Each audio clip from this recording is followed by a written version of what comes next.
ओम शांति 8/11/2024 प्रातः मुरली। ओम शांति। बाप दादा मधुबन। बाबा आज कह रहे हैं, मीठे बच्चे, तुम यह राजयोग की पढ़ाई पढ़ते हो राजाई के लिए। यह है तुम्हारी नई पढ़ाई। मीठे बच्चे, तुम यह राजयोग की पढ़ाई पढ़ते हो राजाई के लिए। यह है तुम्हारी नई पढ़ाई। प्रश्न: इस पढ़ाई में कई बच्चे चलते चलते फेल क्यों हो जाते हैं? उत्तर: क्योंकि इस पढ़ाई में माया के साथ बॉक्सिंग है। माया की बॉक्सिंग में बुद्धि को बहुत कड़ी चोट लग जाती है। चोट लगने का कारण बाप से सच्चे नहीं हैं। सच्चे बच्चे सदा सेफ रहते हैं। ओम शांति।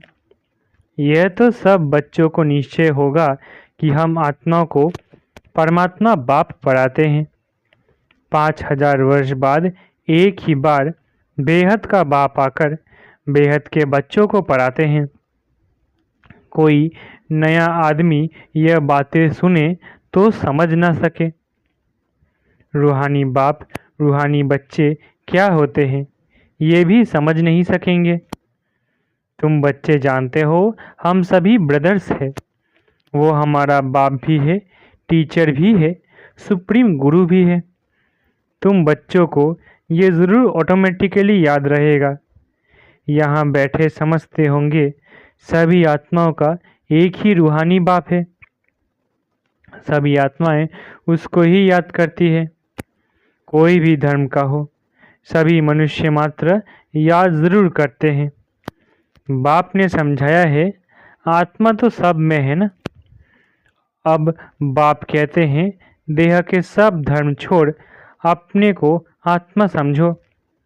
अभी तुम आत्मा यहाँ पार्ट बजा रहे हो। कैसे पार्ट बजाती हो वो भी समझाया गया है।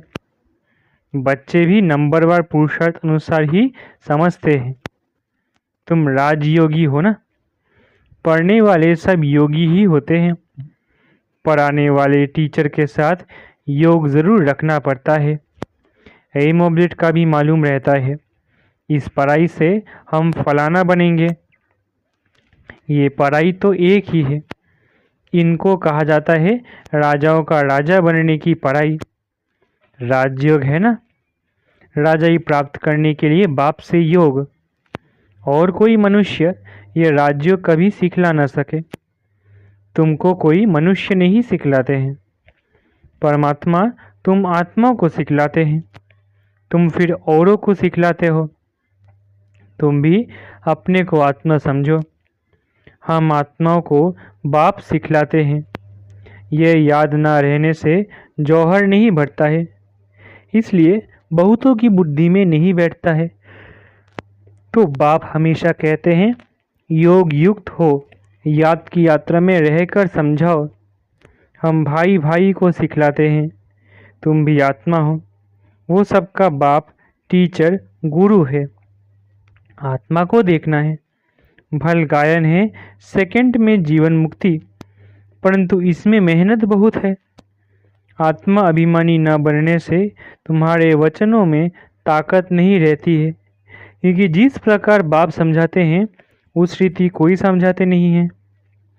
कोई कोई तो बहुत अच्छा समझाते हैं। कौन कांटा है और कौन फूल है मालूम तो सब पड़ता है। स्कूल में बच्चे 5-6 दर्जा पढ़कर फिर ट्रांसफ़र होते हैं। अच्छे अच्छे बच्चे जब ट्रांसफ़र होते हैं तो दूसरे क्लास की टीचर को भी झट मालूम पड़ता है ये बच्चे तीखे पुरुषार्थी हैं, इन्होंने अच्छा पढ़ा हुआ है, तब ऊंच नंबर में आए हैं। टीचर तो ज़रूर समझते होंगे ना। वो है लौकिक पढ़ाई। यहाँ तो वो बात नहीं, ये है पारलौकिक पढ़ाई। यहाँ तो ऐसे नहीं कहेंगे यह पहले बहुत अच्छा पढ़कर आए हैं तब अच्छा पढ़ते हैं।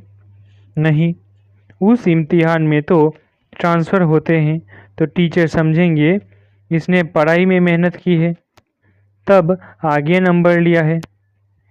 यहाँ तो है ही नई पढ़ाई, जो पहले से कोई पढ़े हुए नहीं है। नई पढ़ाई है, नया पढ़ाने वाला है, सब नए हैं, नयों को पढ़ाते हैं। उनमें जो अच्छी रीति पढ़ते हैं तो कहेंगे ये अच्छे पुरुषार्थी है। यह है नई दुनिया के लिए नई नॉलेज। और कोई पढ़ाने वाला तो है नहीं। जितना जितना जो अटेंशन देते हैं उतना ऊंच नंबर में जाते हैं। कोई तो बहुत मीठे आज्ञाकारी होते हैं, देखने से ही पता पड़ता है ये पढ़ाने वाला बहुत अच्छा है, इनमें कोई अवगुण नहीं है। चलन से, बात करने से मालूम पड़ जाता है। बाबा पूछते भी सबसे है, ये कैसे पढ़ाते हैं, इनमें कोई खामी तो नहीं है। ऐसे बहुत कहते हैं कि हमारे पूछे बिगड़ समाचार कभी नहीं देना। कोई अच्छा पढ़ाते हैं, कोई शुरू बुद्धि नहीं होते। माया का वार बहुत होता है, ये बाप जानते हैं। माया इन्हों को धोखा बहुत देती है। भल 10 वर्ष भी पढ़ाया है, परंतु माया ऐसी जबरदस्त है। देह अहंकार आया और ये फंसा। बाप समझाते हैं, जो भी पहलवान है उन पर माया की चोट लगती है। माया भी बलवान से बलवान होकर लड़ती है। तुम समझते होंगे बाबा ने जिसमें प्रवेश किया है ये नंबर 1 है, फिर नंबर वार तो बहुत है ना। बाबा मिसल करके 1-2 का देते हैं, होते तो नंबर वार बहुत है। जैसे दिल्ली में गीता बच्ची बहुत होशियार है बच्ची बड़ी मीठी। बाबा हमेशा कहते हैं गीता तो सच्ची गीता है। मनुष्य वो गीता पढ़ते हैं, परंतु ये नहीं समझते हैं कि भगवान ने कैसे राजयोग सिखाकर राजाओं का राजा बनाया था। बरोबर सतयुग था तो एक ही धर्म था। कल की बात है। बाप कहते हैं कल तुमको इतना साहूकार बनाकर गया, तुम पद्मा पदम भाग्यशाली थे। अब तुम क्या बन गए हो, तुम फील करते हो ना। उन गीता सुनाने वालों से कोई को फीलिंग आती है क्या? जरा भी नहीं समझते। ऊंच ते ऊंच श्रीमद् भगवत गीता ही गाई जाती है। वो तो गीता किताब बैठ पढ़ते व सुनाते हैं। बाप तो किताब नहीं पढ़ते। फर्क तो है ना। उनकी याद की यात्रा तो है ही नहीं, वो तो नीचे गिरते ही रहते हैं। सर्वव्यापी के ज्ञान से सब देखो कैसे बन गए हैं। तुम जानते हो कल्प कल्प ऐसे ही होगा। बाप कहते हैं तुमको सिखलाकर विषय सागर से पार कर देते हैं।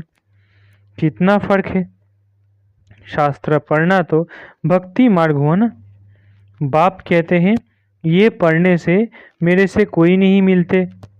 वो समझते हैं कोई भी तरफ जाओ पहुंचना तो सबको एक ही, कोई भी तरफ जाओ पहुंचना तो सबको एक ही जगह है। कभी कहते हैं भगवान किस न किस रूप में आकर पढ़ाएंगे। जब बाप को आकर पढ़ाना है तो फिर तुम क्या पढ़ाते हो? बाप समझाते हैं गीता में आटे में नमक मिसल कोई राइट अक्षर है जिसमें तुम पकड़ सकते हो। सत्युग में तो कोई भी शास्त्र आदि होते ही नहीं। ये है ही भक्ति मार्ग के शास्त्र। ऐसे नहीं कहेंगे कि यह अनादि है, शुरू से चले आते हैं। नहीं, अनादि का अर्थ नहीं समझते। बाप समझाते हैं ये तो ड्रामा अनादि बरोबर है। तुमको बाप राजयोग सिखलाते हैं।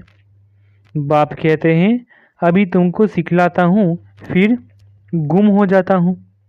तुम कहेंगे हमारा राज्य अनादि था। राज्य वही है, सिर्फ पावन से बदल पतित होने से नाम बदल जाता है। देवता के बदले हिंदू कहलाते हैं। है तो आदि सनातन देवी देवता धर्म के ना।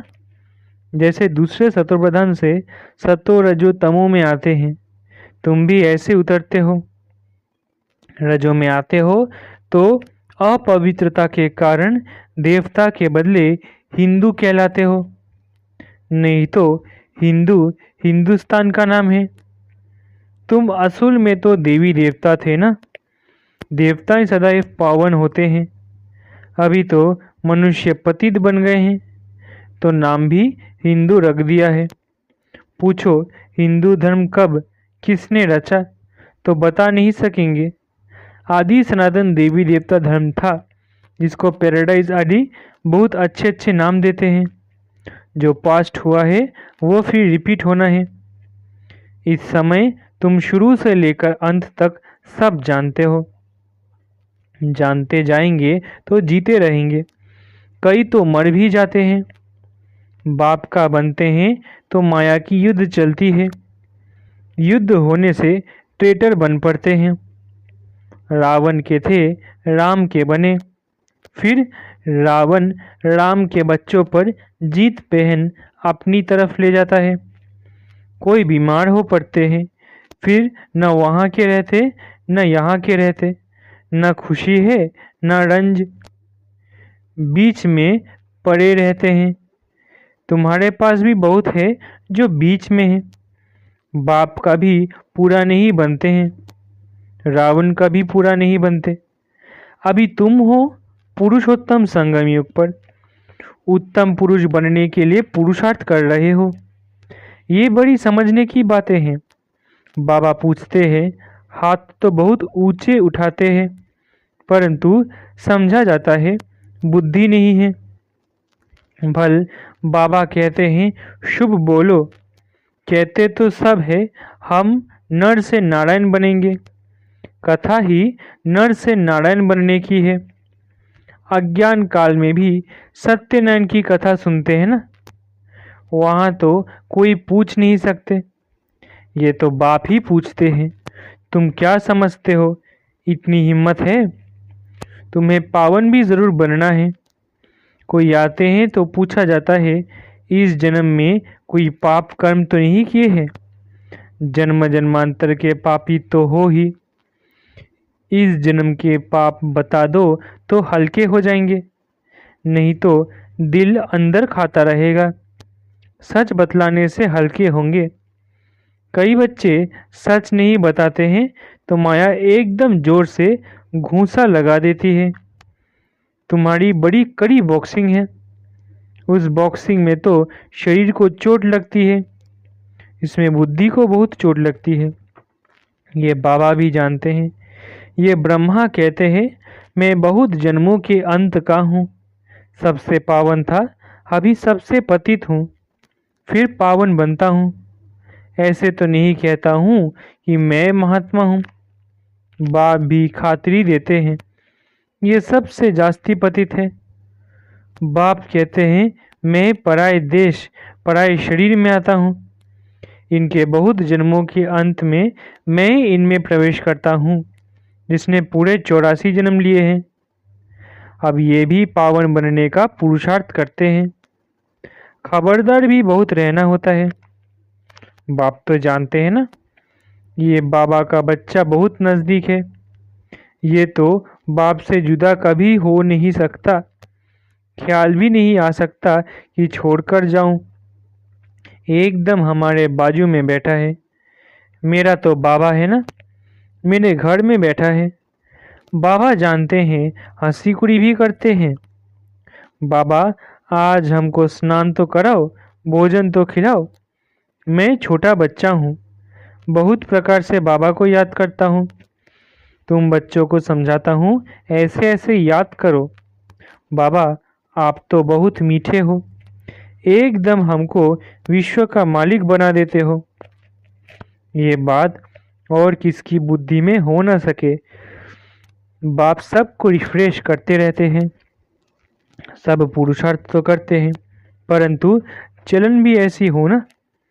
भूल हो जाए तो झट लिखना चाहिए, बाबा हमसे ये भूल हो जाती है। कोई कोई लिखते भी है, बाबा हमसे ये भूल हुई, माफ़ करना। हमारा बच्चा बनकर फिर भूल करने से 100 गुना वृद्धि हो जाती है। माया से हारते हैं तो फिर वही के वही बन जाते हैं। बहुत हारते हैं। ये बड़ी बॉक्सिंग है। राम और रावण की लड़ाई है। दिखाते भी है बंदर सेना लिए, ये सब बच्चों का खेल बना हुआ है। जैसे छोटे बच्चे बेसमझ होते हैं ना, बाप भी कहते हैं ये तो इन्हों की पाई पैसे की बुद्धि है। कहते हैं हर एक ईश्वर का रूप है, तो हर एक ईश्वर बन क्रिएट भी करते हैं, पालना करते हैं, फिर विनाश भी करते हैं। अब ईश्वर कोई का विनाश थोड़ी ही करते हैं। ये तो कितना अज्ञानता है। इसलिए कहा जाता है गुड़ियों की पूजा करते रहते हैं। वंडर है मनुष्य की बुद्धि क्या हो जाती है, कितना खर्चा करते हैं। बाप उल्हेना देते हैं, हम तुमको इतना बड़ा बनाकर गया, तुमने क्या किया। तुम भी जानते हो हम 100 देवता थे, फिर चक्र लगाते हैं। अभी हम ब्राह्मण बने हैं, फिर हम 100 देवता बनेंगे। ये तो बुद्धि में बैठा हुआ है ना। यहाँ बैठते हो तो बुद्धि में ये नॉलेज रहनी चाहिए। बाप भी नॉलेजफुल है ना, रहते भल शांति धाम में है, फिर भी उनको नॉलेजफुल कहा जाता है। तुम्हारी भी आत्मा में सारी नॉलेज रहती है ना। कहते हैं इस ज्ञान से तो हमारी आँख खुल गई। बाप तुमको ज्ञान के चक्षु देते हैं। आत्मा को सृष्टि के आदि मध्य अंत का पता पड़ गया है। चक्र फिरता रहता है। ब्राह्मणों को ही सुदर्शन चक्र मिलता है। देवताओं को पढ़ाने वाला कोई होता नहीं, उनको शिक्षा की दरकार नहीं। पढ़ना तो तुमको है, जो फिर तुम देवता बनते हो। अब बाप बैठ ये नई नई बातें समझाते हैं। ये नई पढ़ाई पढ़कर तुम ऊंच बनते हो। First so last, last so first, ये पढ़ाई है ना। अभी तुम समझते हो बाबा हर कल्प आकर पतित से पावन बनाते हैं, फिर ये नॉलेज खलास हो जाएगी। अच्छा, मीठे मीठे सिखिलधे बच्चों प्रति माता पिता बाप दादा का याद प्यारा गुड मॉर्निंग। रूहानी बाप की रूहानी बच्चों को नमस्ते। हम रूहानी बच्चों की रूहानी माता पिता बाप दादा को याद प्यार गुड मॉर्निंग और नमस्ते नमस्ते नमस्ते। शुक्रिया बाबा। धारणा के लिए मुख्य सार। पहला, बहुत बहुत आज्ञाकारी मीठा होकर चलना है, देह अहंकार में नहीं आना है। बाप का बच्चा बनकर फिर कोई भी भूल नहीं करनी है।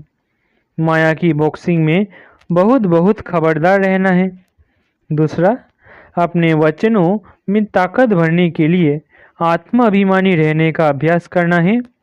स्मृति रहे बाप का सिखलाया हुआ हम सुना रहे हैं तो उसमें जौहर भरेगा। वरदान, अविनाशी नशे में रहे रूहानी मज़े और मौज का अनुभव करने वाले ब्राह्मण सो फरिश्ता भव। अविनाशी नशे में रहे रूहानी मज़े और मौज का अनुभव करने वाले ब्राह्मण सो फरिश्ता भव। आप ब्राह्मण सो फरिश्ता देवताओं से भी ऊंचे हो।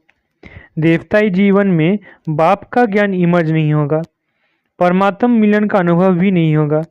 इसलिए अभी सदा ये नशा रहे कि हम देवताओं से भी ऊंच ब्राह्मण सो फरिश्ता है। यह अविनाशी नशा ही रूहानी मजे और मौज का अनुभव कराने वाला है। अगर नशा सदा नहीं रहेगा तो कभी मज़े में रहेंगे, कभी मूंझेंगे।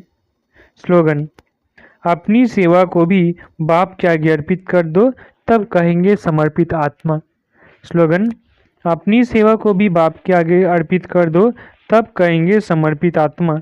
अच्छा, ओम शांति। शुक्रिया बाबा।